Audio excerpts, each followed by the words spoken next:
Welcome to our latest edition of Board in Brief. I'm Patrick Vernon, the Chair of NHS Birmingham and Solihull Integrated Care Board. In this edition of Board in Brief, I'll be sharing a system insight from West Midlands Ambulance Service NHS Trust and our updated plans on winter.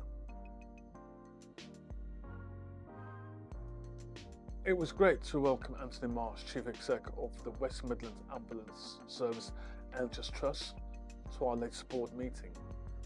The West Midlands Ambulance Service are a critical part of our system. At board, we heard about the role of the paramedics, which is hugely ranging from falls with no injuries to major trauma and cardiac arrests. And of course, the Ambulance Trust has to deal with and be prepared for major incidents. We also heard about the devastating impact of knife crime and the West Midlands Ambulance Service ambition to work together to reduce knife crime and enhance community cohesion, which we also support. The West Midlands Ambulance Service's main challenge, and one which we all have a role in responding, is ambulance handover delays. These delays have improved recently, but we still have a lot of work to do to bring these delays down. And of course, we know that winter will be a challenging time for urgent and emergency care.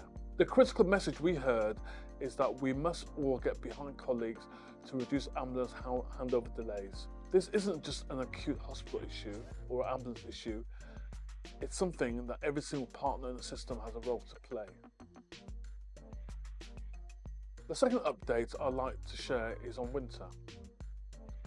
One of the things that we must do this year is deliver on our winter plans over the next 6 months. At board, we discussed our summary winter plan, which will be developed further as the NHS Trust in our system develop their own plans too. Our winter plan sets out our priorities through winter and gives a framework that our providers can work with.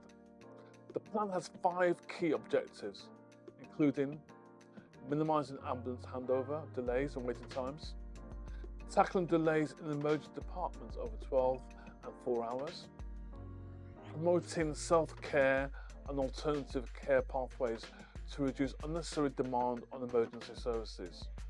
Achieving better patient flow is also critical, and we have identified a number of measures to help with this, including the use of virtual wards and a review of our urgent treatment service provision. I like to think that our system, Birmingham Solihull Integrated Care Board system, with all our trust partners working in partnership with local governments and the wider community, we're ready and we're prepared to work with government to ensure that we deliver the best quality services for our patients, that we are tackling health inequalities, that we're improving the delivery of access, and more importantly, as an anchor institution, our role to contribute to the economic development and growth in the West Midlands.